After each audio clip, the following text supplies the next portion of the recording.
Folks are streaming in and setting up. I'm just going to start off here, and I want to welcome you. I'm Larry Jacobs. I'm a professor at the University of Minnesota's Humphrey School of Public Affairs and direct the Center for the Study of Politics and Governance, which is the home for our election administration program.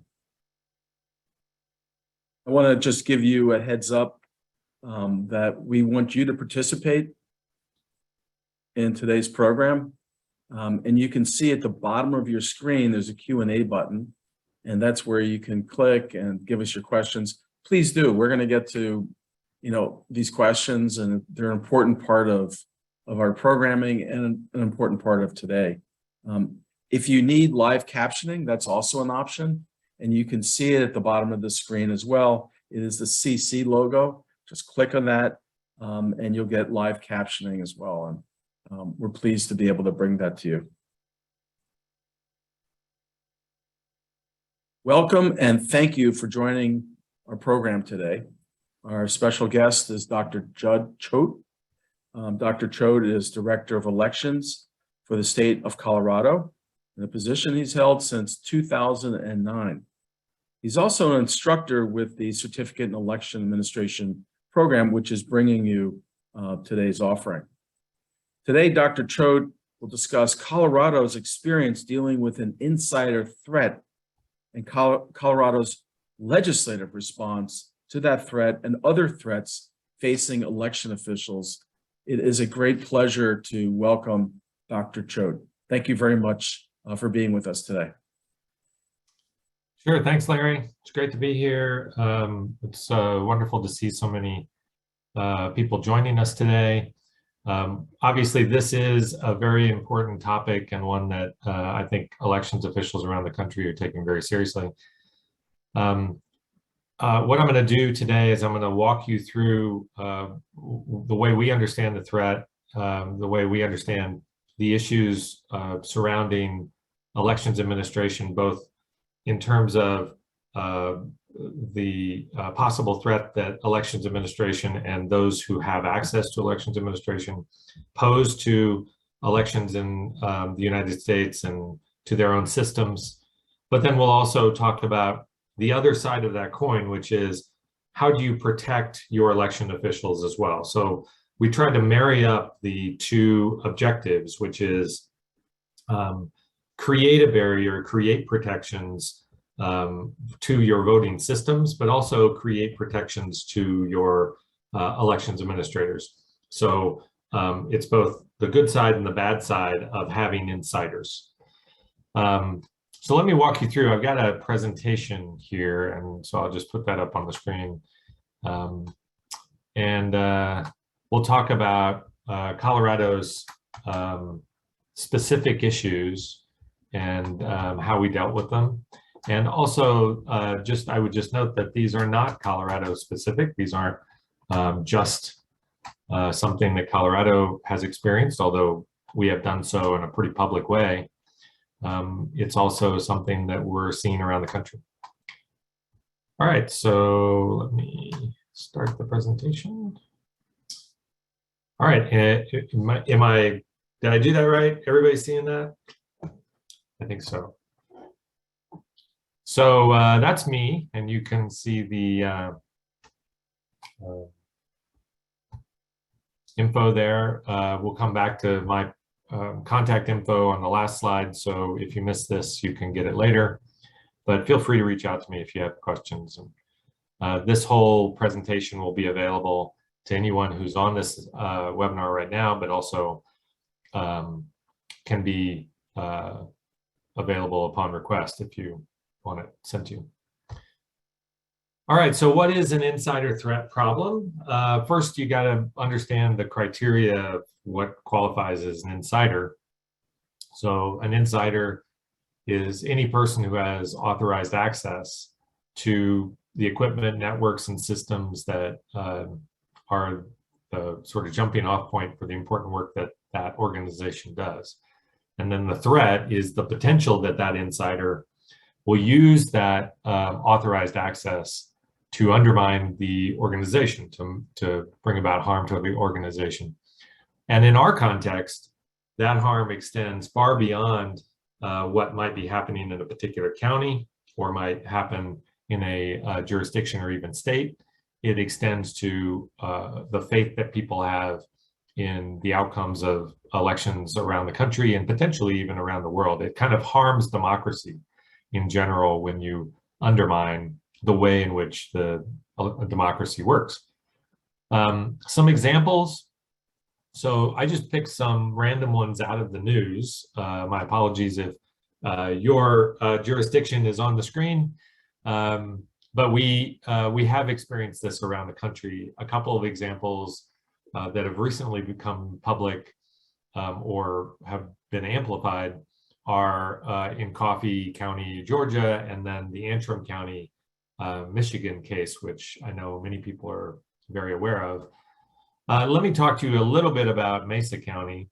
I would note at the beginning that we are in several lawsuits related to Mesa County, both about what happened on the ground at the beginning, but then also sort of all the dominoes that have fallen since then, in addition to the fact that the county clerk in Mesa County recently ran for office and lost a Secretary of State's race. And so we are in lawsuits about that loss related to her request for recount.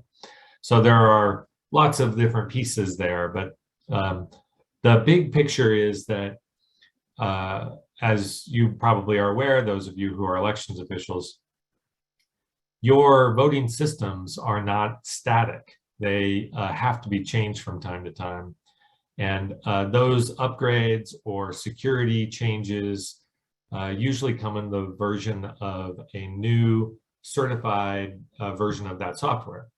So the process that Colorado employs, which I think is very similar to what happens around the country, is that in the course of a year or potentially longer, the vendor or vendors that operate in your jurisdiction, they make upgrades to that software, and that upgrade then has to be distributed to all of the voting systems in that jurisdiction. So the way Colorado is configured is we have 64 counties, 62 of which use Dominion software. 2 others use Clear Ballot. So the Dominion software counties receive periodic updates to their voting system software through our office, which is implemented by our team going out to each of those counties, uploading the new version of that software. Well, actually, we pull down the old version and then we implement the new version by loading it and then resealing if a seal is necessary, and resealing that equipment so that it goes back to its sort of pristine state with the gold image, which is loaded on that piece of equipment. And the county can then use that in an upcoming election. I know that this is somewhat unusual, but we feel like that is something that can only be done by the state.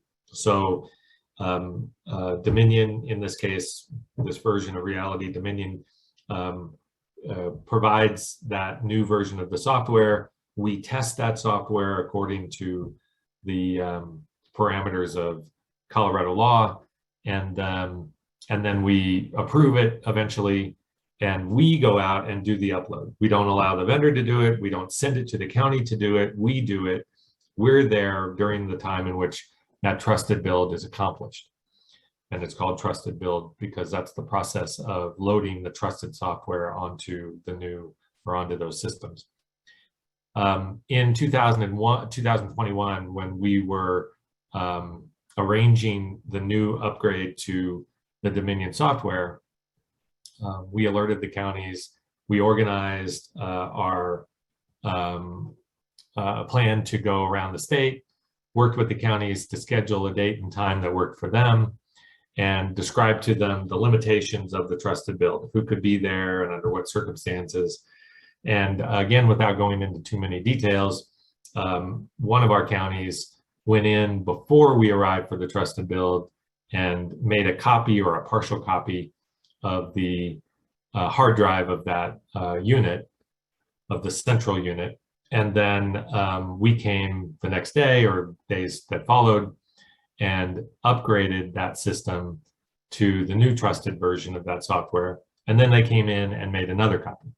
So, so that's the sort of basic scenario that happened in Mesa County.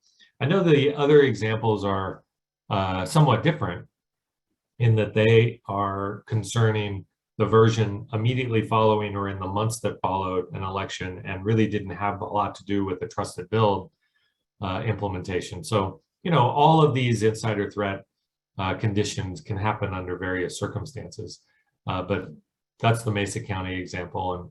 And if you want to know more about that, obviously there's a lot of news stories about it, and you can do a quick search and find out more, and you can find out more about those other counties as well.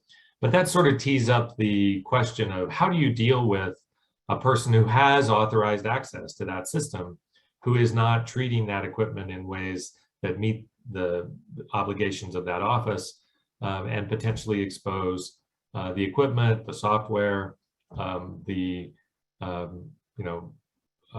faith that people have in that election to unnecessary and unwarranted scrutiny.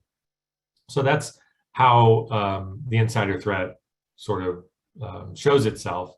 And Colorado chose to address it in a couple of different ways. So this was Colorado's response. I would note that we also have responded in various ways related to some policies and protocols in our office. We've also passed administrative rules, which we have rulemaking authority at the Secretary of State's office. But I'm going to focus on two pieces of legislation, which, as I said before, are kind of the two sides of this coin. The first is, what is the threat and how can we prevent it or address it if it occurs? And then how can we protect our election workers who are working properly and doing the work that they should be doing to protect and the elections and do good work to, make sure that Colorado elections go smoothly. So let's walk through this. So I've summarized over a course of a couple of slides here what I'm going to go through. So you just have a quick click that you can go to and sort of see the big scheme of things. The major provisions of the insider threat part of SB 153, and that's Senate Bill 153. So if I were to read it all out, it would be SB 22-153, because it was a Senate bill that was passed in 2022, and the number was 153. If you do a search for Colorado SB 153, it will come right up. It'll be the top thing that comes up, and you can see the actual language and download the actual language if you're interested. But the major provisions were, we wanted to avoid tampering with voting equipment and leaking passwords. And so we created some guardrails around those. We created restrictions on imaging voting system equipment. We mandated video surveillance and keyless entry to voting system areas. And we created a proximity to voting system equipment for county clerks in more populous counties. And I'll explain that when we get into the details. We also in that bill had some election improvements, which sort of speak to the insider issue, but at the same time, were kind of more broadly designed to just improve Colorado elections. And those were, we created disqualifications to serve as a DEO. And I know that this is a general term that people know in elections, but let me just describe. A DEO is a designated election official. So this is the person who sort of puts their signature behind an election, and they're the one that's running it under state law. And the state has a chief election official, and then when an election is conducted, they have a DEO, a designated election official. So so a lot of the provisions that we're talking about are focused at this DEO level. We also created a certification requirement for county clerks and election workers. Again, I'll go through that, but it's basically training. We created criminal penalties for disobeying a legal order of the Secretary of State's office. We mandated that official tabulation of an election be conducted on a certified voting system software or on a piece of equipment. And then we also said that the Secretary of State can certify county canvass results with sufficient evidence. And again, I'll go through that here in a minute. So those were the elements of SB 153. We were trying to do the insider threat while simultaneously creating some of these improvements which speak to insiders. We also had HB 1273. So this is, again, the full language would be HB 22-1273. So House Bill 22-1273. Again, if you do search for that, you'll find the full language, and feel free to follow up with that. It had 4 major provisions, and that is we defined what election workers and election officials were, and then we gave those 2 groups various protections. The second one was doxing. So as you'll learn here shortly, doxing is the release to the public of a person's somewhat personal, but probably public information. So let's say my name, my phone number, my address, maybe my email address, those kinds of information. And what we did in this law was, if you have a bad purpose in releasing that information, where you're trying to intimidate or harass, we made that illegal. Elections officials then can protect information, so they'll be treated like other kinds of members of the government.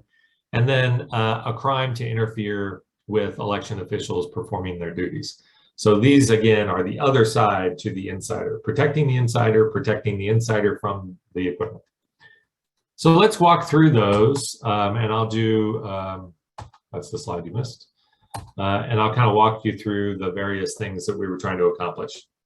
So this is sort of symbolic of the old way we think of elections, that what we had to protect were the ballots in the ballot box. Now it's much more sophisticated in our understanding of what needs to be protected. This goes back to the way in which elections have changed so dramatically over the last 20 years. If you think about, for maybe some of you who have joined us today, the world that we lived in 20 years ago, prior to or immediately following the 2020 election, was completely different to where we are now, because of all of the technology that has been implemented in elections, along with the focus on sort of the legal elements, and the fact that so many of us in elections now have become lawyers, or lawyers in duty, perhaps not in education, because we have to do so much of our work as it relates to, the legal parameters of various elements of elections. So it's really important that security, technology, the legal limitations, all of that has been married together in the kinds of positions that we do now in elections. All right, so again, going through those particular things I mentioned in the summary. So SB 153, the protections against threats. The first one was dealt with tampering of voting systems and leaking of passwords. So SB 153 created a crime for 3 different things: tampering with a voting system, the unauthorized access to voting equipment, and then knowingly sharing voting system passwords online.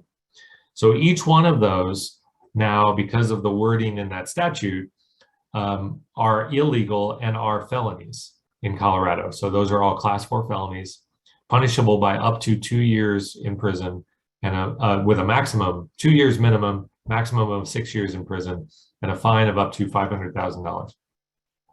We did not have a previous law that was on point with voting systems. We had just general laws related to tampering with equipment, which may be applicable in certain circumstances, and in fact, in one of the circumstances of the case I mentioned. But having a more specific one, which is targeted directly at voting systems, was necessary so that any ambiguity which surrounded whether a person could access these equipment for nefarious purposes was put to bed. Also, the restrictions on imaging. So what is imaging? So this is a really interesting topic because we use these terms like making copies of the hard drive or imaging a system. And we all kind of act like we know what they are, but we wanted to clarify that. And the first thing we wanted to do is we wanted to clarify that an election record is not an image of the hard drive or an image of your voting system. So dispel or take away this whole argument that people were imaging their hard drives in an effort to meet the election record requirement of federal law. We just put that to bed by putting it in our law that an image of the hard drive is not an election record. But a system image is a download of all the contents of the system's memory, including the operating system, the program, and the files. So this is the sort of full boat of everything that's on that system, including the actual language used to drive those systems. And clearly something that is not an election record. So that was important to delineate in the law. We said that this is different than the required backup of the election records that's under state. We have it in state law as well. And in federal law, neither of those laws require an image. So, so that was a clarification we really wanted to drive home. It also bars the unauthorized imaging of a voting system hard drive, but a county can request that they do that so long as they have a legitimate reason and the Secretary of State's office signs off on that request. So we created the waiver idea or the exception, but we want to have some role in that. And one of the problems of a lot of the examples that we can all cite about the insider threat is that they were very narrow circumstances in which a jurisdiction and mostly one insider in that jurisdiction was working alone or working with Confederates in the election denier community, or maybe even in their sheriff's office or others in county government. And it really had no involvement of chief election official for the state. And it really, in our eyes, those two things needed to be married. Another thing was this video surveillance and keyless entry idea. So we feel like in Colorado, we had a gap in our law, which meant that there were times in which a county could have voting systems which were not covered by video surveillance or behind key card access controls. And so we wanted to build that into the law. So we created a 24/7, 365 requirement that that our voting systems be in a room where you can constantly see that system live. We created a couple of exceptions where an historical building might be able to waive past this. Honestly, I have yet to see a request which meets this exception. Maybe it exists, but I think that even in historical building, we could probably find a place where we can put a key card entry and we can put it under video surveillance, but it's possible that that exception might exist. And then the General Assembly dedicated $1 million to create a grant fund, which can offset these costs, because this is a pretty expensive upgrade for many counties. One of the things, though, that I think the good side of this is that in conversations with the counties, and I've done a couple of trips around and spoken to many county clerks since this bill has passed, is that it's sort of refocused us on the idea of getting all this equipment together in one room behind one guarded door, and obviously under video surveillance. And that's just so important because in some of these smaller offices, which don't have great options for storage, they were sort of spread out. They might have like the e-poll book laptops in one place. They might have the DRE or ballot marking device in another place. We're all ballot marking devices. And then maybe the scanners in another place. And so this is not a good way to create the necessary security around those systems. So this has refocused us to getting them all in the same room getting them in a protected area and not in a common area where a person might be walking through to do, records, title records, or to do marriage licenses, or to sit there and go through the land records of a particular area, which you might do in a county, especially a smaller county, where everything is in one location. So that was one of the big benefits of this, is it kind of refocused us into that one location. We do have a couple of interesting things that we added to this requirement, which is the idea of a 1 frame per minute until motion is detected system. And then that triggers continuous recording. So again, the idea there is we don't want you to record a ton of stuff that is not useful. We only want it to record when somebody is moving in that area. But we should have basic requirements about how that works. And then also that this does not apply to a voting location, because in so many ways, voting locations are different than the location in which you would store this equipment, because storage is almost always going to be under county control or under jurisdiction control if you're in a township or parish or city principal jurisdiction. In our circumstance, we're talking about counties, and we're typically under county control when you're storing your equipment. But then when you're out at voting locations, that may not be the case. So this does not extend to that, because again, what are we trying to achieve? We're trying to limit insider access. The insider principle really is about that time when you're not in an active voting circumstance, but instead that equipment is static and back at the office and is thereby sort of not the focus of people's energy.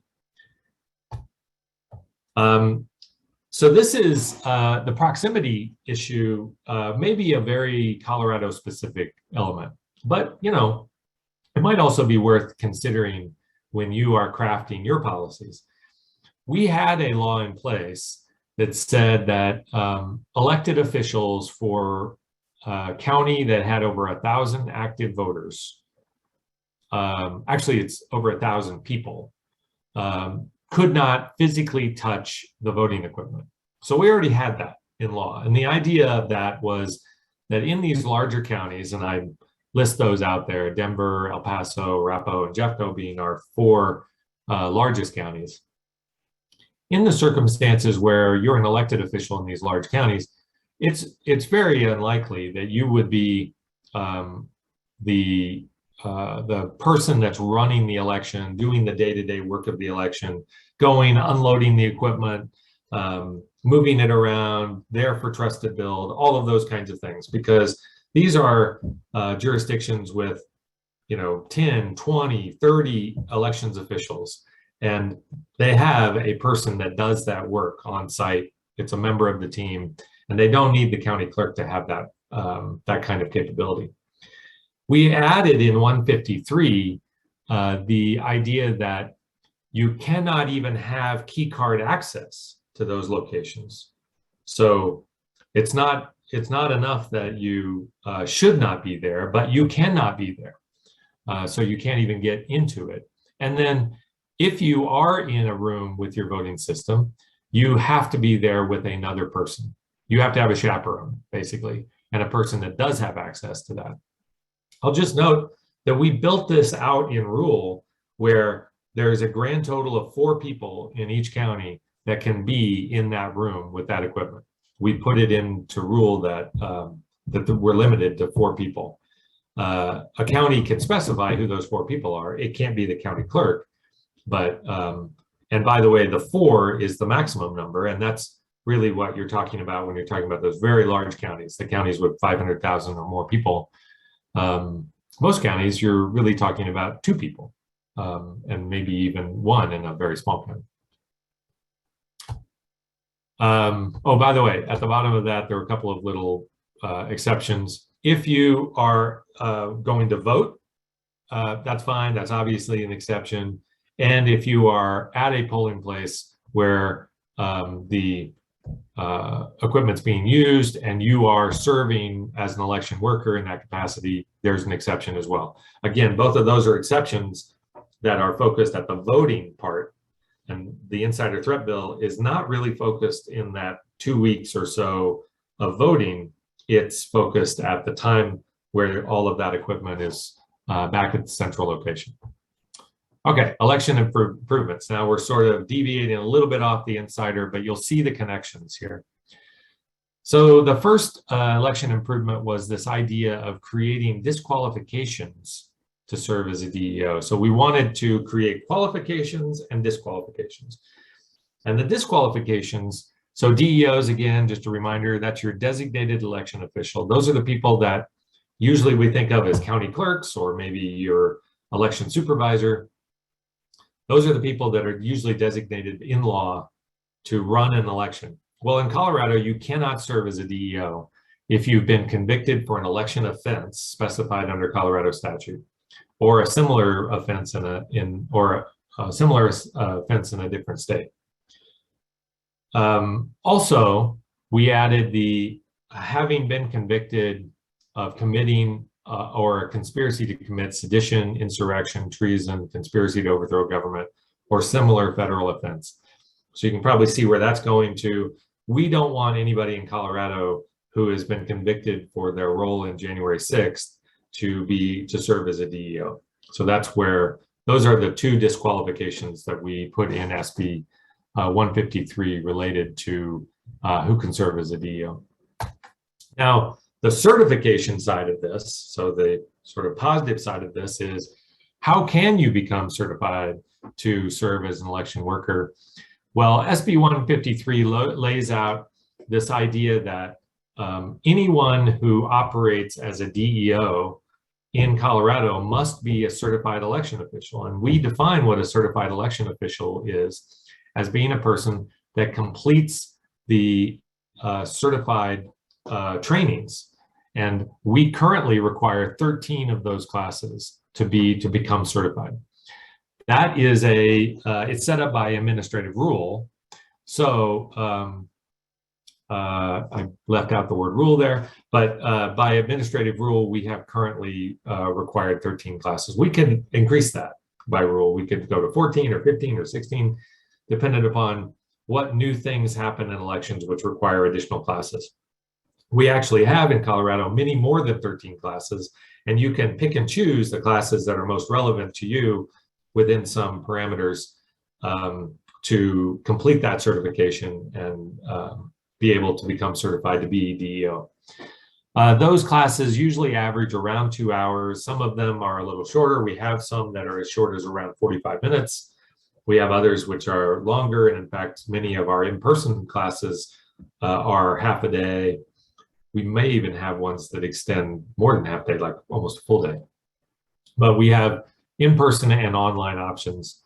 In fact, you're required to take some in-person classes and some online. You're required to marry the two. So previously, the certification requirements did not require the county clerk to complete this certification. So in the example of Mesa County, that clerk did not complete certification classes, but served as the county's DEO in the 2020 general election. That could not happen now, because SB 153 would require that clerk and any clerk that served in that role to complete the DEO required certification training classes. That is not to say, however, that a county clerk, a person is barred from being a county clerk if they fail to finish these requirements. You can still be a county clerk. We're not telling you can't be a county clerk. You just can't be a DEO. So in that circumstance, the DEO would have to be some other member of the staff or a person that comes in from another jurisdiction that would serve as a DEO in that circumstance. And often, well, in that circumstance, every one of those cases, we are going to be involved in that at the Secretary of State's office. We're probably going to have a long conversation or a series of conversations with the county about who the appropriate person is to bring in to do that work. And in fact, we have done that and continue to do that in cases around the state, where we deem that for whatever reason, it's not working out quite right in a particular county, you need help, we're going to send you a person who can serve as DEO for that election and oversee the work of that county. So that's one of we're sort of trying to lock in that idea of you need to be certified, you need to be the right person to be able to conduct that election, you need to be the qualified person to do that work. Another thing that we did in SB 153 was we created criminal penalties for disobeying a legal order of the SOS. So the Secretary of State's office has the power to order under Colorado Revised Statute, so CRS. And the provision there is 1-1-107D. That didn't change. We still have those powers. They still exist. They're still enforceable. But the idea of 153 was it added this expedited judicial review so that the court could chime in quickly to ensure that it's timely reviewed those orders, and that if a county or an official disobeys one of those orders, especially like a legal order from the state, and in this case, one that's been reviewed by a court, there are penalties for those violations. And there are a couple of different layers of this. One is the violation of what we call the acceptable use policy. This is for those people who sign the acceptable use policy to work in our statewide voter registration database, which we call SCORE. So when you see there, before you use SCORE, before you can ever get into SCORE, which is our database of voters, you have to sign an acceptable use policy. And then we have two-factor authentication. You get in and you can start doing your work in SCORE. And we have various layers of access to SCORE. Very few people in counties or at the state level have full access to SCORE to be able to use all the pieces in our statewide voter registration database. Most of our folks just are able to do the function that they are authorized to do, or maybe the couple of functions. And you have to sign the acceptable use policy to get into any of those. I would just note, by the way, that I have very limited access to SCORE. I can go look up a voter and that's about it. I have that, very limited access in SCORE. Whereas other people on my team at the Secretary of State's office have much more involved access to SCORE because they need it. And we are very conscientious about who has access and under what conditions. Well, if you violate that acceptable use policy, which is a couple of pages long and describes, the way you access it, the fact that you can't let anybody else access it, what you do with the information you have available to you in SCORE, and so forth. If you violate that policy, you are violating an order of the state and are subject to a Class 1 misdemeanor. Also, just generally, the orders of the Secretary of State, so these are the orders that occasionally we issue related to a particular county, usually in the setting of an election, where in most cases, something's gone wrong and we're trying to help them. And the easiest way to help them is to order them to do it just this way, or order them to accept the fact that this new person is coming to their county to help them oversee that election. And then we also created this whistleblower penalty for anyone reporting election offenses. So if you are a whistleblower and the county is treating you unfairly by the fact that you are reporting these violations, these and others, then they also face these same penalties. And I list below that those are a Class 1 misdemeanor with a fine of no more than $1,000 and up to 364 days in jail. Different than a felony. Felony is imprisonment. A misdemeanor is just jail. Just jail, as if it's nothing. So another improvement is this idea that counties must count their ballots with certified voting equipment. This is a requirement of all counties that have more than 1,000 active registered voters. They have to use uniform tabulation under Title I, which is our title, elections. It does not apply to all non-Title I elections, so municipal, school board, special district. If it's being done outside of Title I and not by a county official, then this does not apply. And we just note that this was requested by the county clerks themselves. And I think part of that is that they are really getting beat up by election deniers coming to them and saying, we need you to hand count everything. And the county and their county election officials knows that hand counts introduce a lot of fraud, introduce a lot of errors and the potential for fraud. They are incredibly slow, they're incredibly expensive, and frankly lead to many of the problems that I think the election deniers believe that they are trying to solve that way.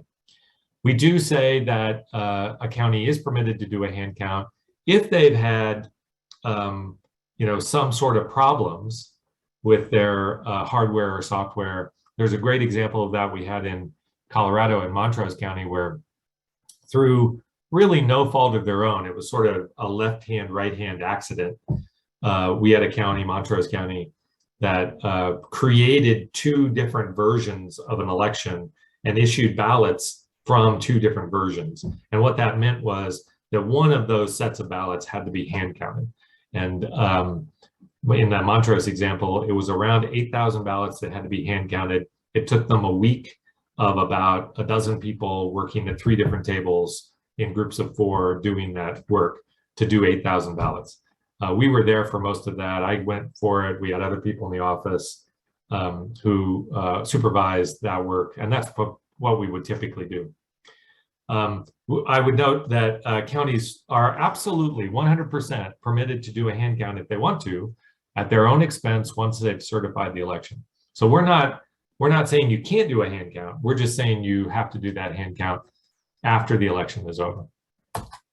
And then the last improvement is that if a canvass board can't come to a conclusion about an election, you might have read about the problems that New Mexico had for the state primary a couple of months ago.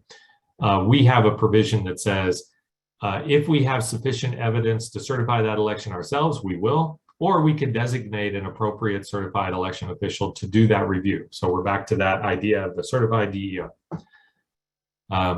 If a canvass board can't come to a conclusion. All right, and then we had this HB 1273 protections. I'll go through these real quick.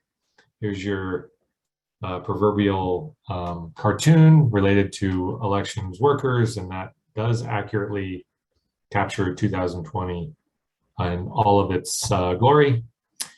So some of these protections are, we defined what election workers and elections officials are so that we could set up the sort of 2-tiered protections. Election workers are me and people in the counties that do elections work, the staff, those people that work at the Secretary of State's office. And then election officials are those people who are typically part-time workers like judges and municipal election officials and so forth, who work in elections, but on a part-time basis. And back to the idea of doxing. Doxing is documenting or publishing, broadcasting in some way, information about a person that might expose them to physical threat or financial harm. This is usually legal because this information is usually available. You can go out and find it about people, where you live, and your contact information. It only becomes illegal under this provision in 1273 if it's being done or the purpose behind it is to intimidate or harass. And that creates a class 1 misdemeanor.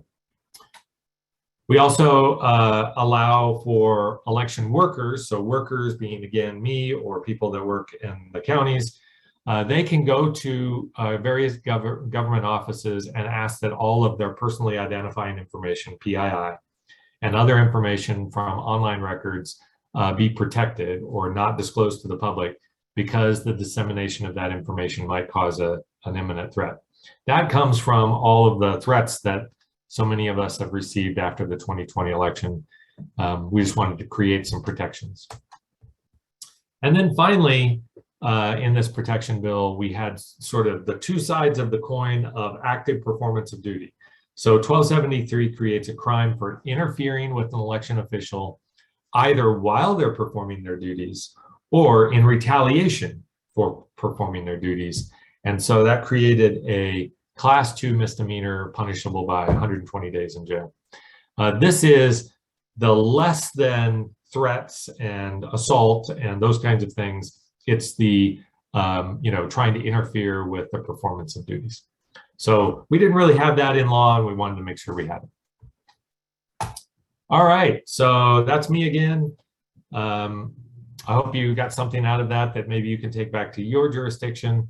It's kind of tricky because we all do elections in various ways, and so it may not be that those are 100% applicable to you, but they are kind of, an example of what a jurisdiction could do to try to create some insider protections against insiders and protections for insiders. All right, well, let's open it up for questions. What do we have? I can't really see the world here. Let me stop sharing. In the Q&A, I see questions. Let's see. Jolie has a question. Hi, Jolie, how are you?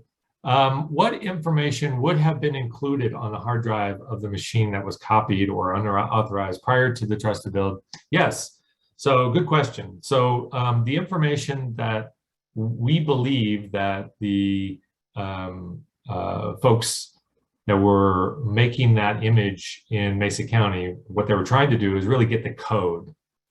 So they were trying to get the way that the system operates, not a record produced by that system, not like who voted or when or under what circumstances, but instead how that system counts votes or how that system catalogs votes. And that is clearly not a record of that election.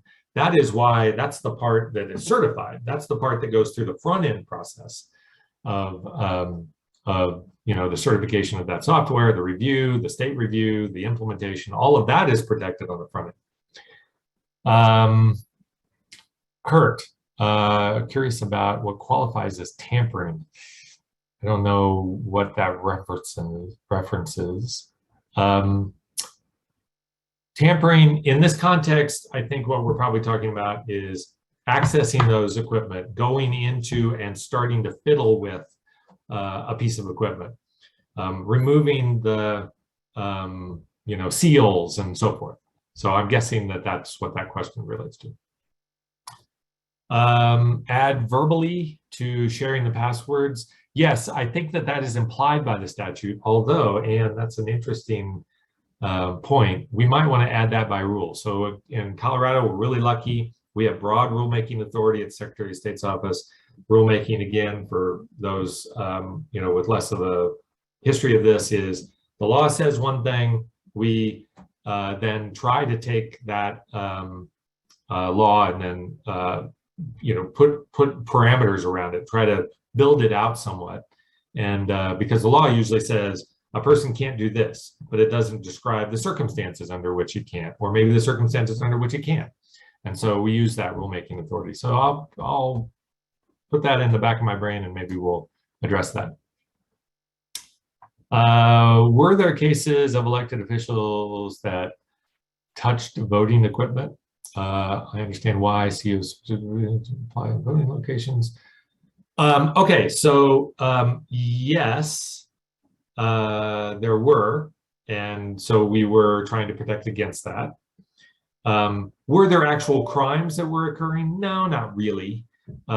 But there were cases where we were concerned that the wrong people were in that room and under the wrong circumstances. So that's why that law was originally, crafted that way. Let's see.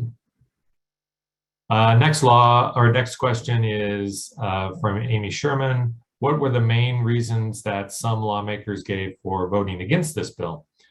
Well, in Colorado, there were the folks that considered this legislation to be sort of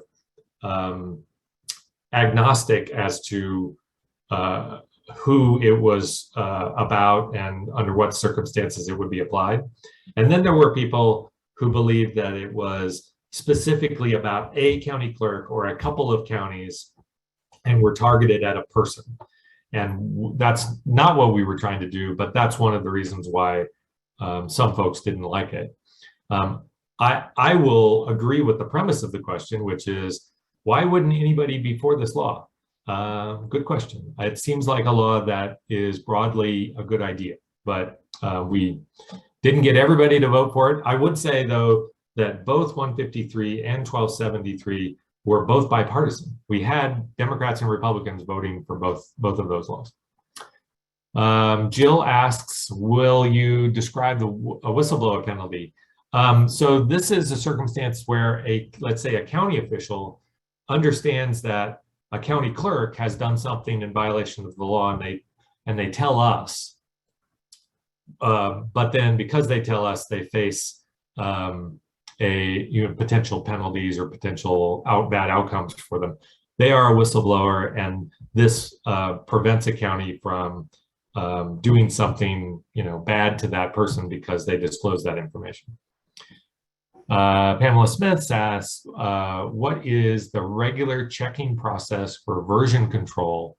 Yes, okay, good question. So this is a very deep into the pool kinds of question. So at all times, all 62 counties that operate Dominion and the 2 counties that operate Clear Ballot are operating on the same version of that software under 100% of the time. There is not a circumstance in which a county is permitted to operate on the non-certified version of that software.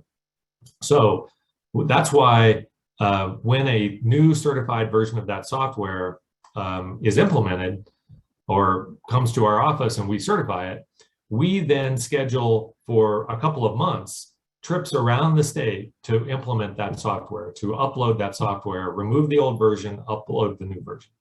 And you cannot operate the system if you are using an old version of that software, or perhaps a version of that software that doesn't match the certified version. Jeremy Washington asked, if someone earned a certified election official credential from another state, would they be certified? No, they would have to become recertified in Colorado. And in fact, that happens a lot. We have people that move to Colorado, maybe are hired by a county in Colorado. Because of that, they, have to take a bunch of classes. They got to spend, a week of their time trying to get up to speed on some of these things that are very Colorado specific. Another question, I'm running out of time. What can be done with immediate threats such as people threatening voters or election workers and worse? Very good question. Fortunately, there are already laws in place about harassing government officials or, doing various things which qualify as threats just generally. And so, that's one of the things that we already have in place. And in a polling place circumstance where something's happening in real time, usually you can just call the police and you'll be okay if it's bad enough. Let's see. So Michigan has a very decentralized system. Oh my goodness. I feel bad for Jonathan Brader, who is the elections director out there. I'm so glad I only have 64 people. He has like 1,600 people. It's just a quirk of the way that system works. And my hat's off to the administration of that system. I think it would be really hard to do it. But they do a great job. I tell you what, Michigan, Minnesota, Wisconsin, some of those upper Midwest states are some of the best election states in the country. Kim Alexander asks a question. Do your new laws prevent the kind of situation where a county official other than the clerk or DEO can change the locks on a building? Does it speak to that particular? Maybe, because I would say that is trying to manipulate a piece of voting equipment. So yeah, maybe. Clearly what we could do is go to court right away. And since that person is not the DEO and the DEO is supposed to have control over that equipment, and that's probably the solution, is that there's probably something else in the law that puts the DEO in charge of that room. So that's a good question though. We might have to build out a rule on that too. Okay, two more quick ones. Can you briefly explain how obtaining an image of a hard drive could allow someone to manipulate results? So they can't manipulate results because by then the election's over. You know, the election's already happened. But what they can do is figure out how that system works so that they can find vulnerabilities in real time. And in fact, that was one of the, now I'm really inside baseball, but the Cybersecurity Infrastructure Security Agency recently put out a report about Dominion, and in which they outlined several issues that have been brought up by Alex Halderman about how that system operates. In fact, you can build out a bunch of protections which are not about the software. It's about the way that you conduct the election, that you can prevent almost all of those kinds of potential vulnerabilities. But if somebody has like endless time with a system and can sit there with the code and play with it, they could very easily figure out ways in which that code could be manipulated for the next election. And that's why you don't want people to have access to that level of information. There is a real push for sort of open access to these kinds of software in the future. I think that would be fine if vendors wanted to go with the kind of open access to their software. That would be great. But until then, we have not constructed software in a way that largely protects it from that kind of level of manipulation. And then finally, Lisa Brown, did Colorado already have legislation allowing certain individuals to have PI removed? Yes, we did. And it was largely for police officers, prison officials, DAs, US attorney, FBI agents, those kinds of folks. And this just extended to that. And yes, it is the kinds of things you cite here, which are voting, deeds, marriage license, and so forth. All right, so I buzzed through those questions. Sorry that I've taken all of our time. Let me do, before we're all through here, let me tell you just a bit about the CEA program. So this webinar was sponsored by our Certificate of Elections Administration program at the University of Minnesota. So you can still sign up for classes this semester.